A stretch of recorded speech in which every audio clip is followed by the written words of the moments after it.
ጤና ይስጥልኝ ክቡራትና ክቡራን ተከታታዮቼ እንደምን ሰነበታችሁ? አቤት አቤት አምና ነው እኮ የተገናኘነው አይደለም?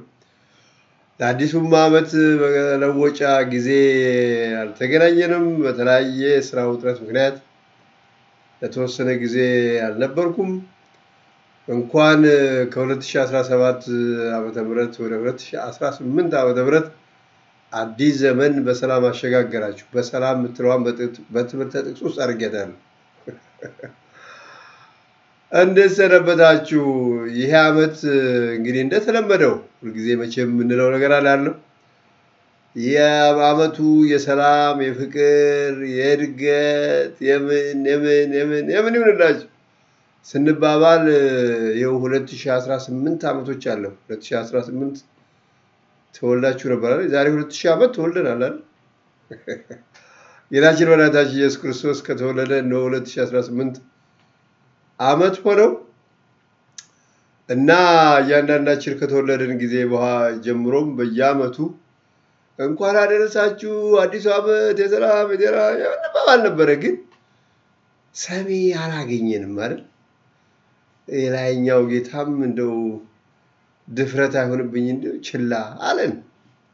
ሰላም ሰላም ሰላም እንላለን፣ ግን ሰላም አላገኘንም። እድገት እድገት እድገት እንላለን፣ እድገት የፈለግነውን ያህል አላገኘንም።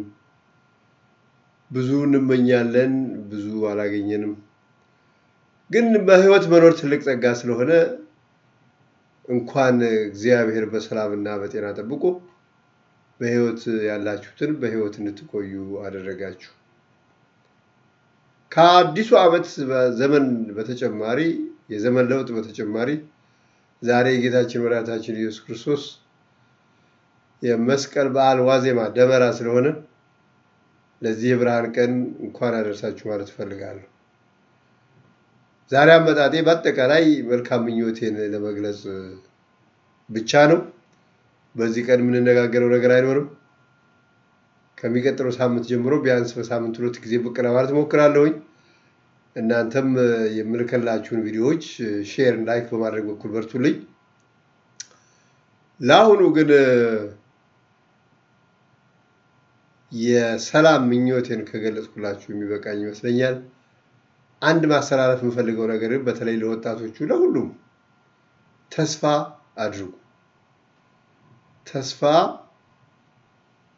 ተስፋ በሌለበትም ቢሆን ተስፋ ይደረጋል። ወጣቶች ነጋችሁን ጠብቁ። ዛሬ የምታደርጉት ነገር ለነጋችሁ ዋስትና ስለሆነ ነጋችሁን ጠብቁ በተቻለ መጠን።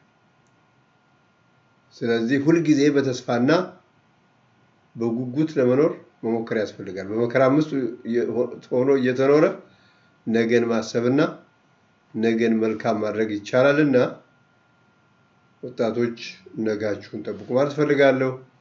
ከዚህ በተረፈ እንደተለመደው ዘመኑ የጤና ይሁንላችሁ።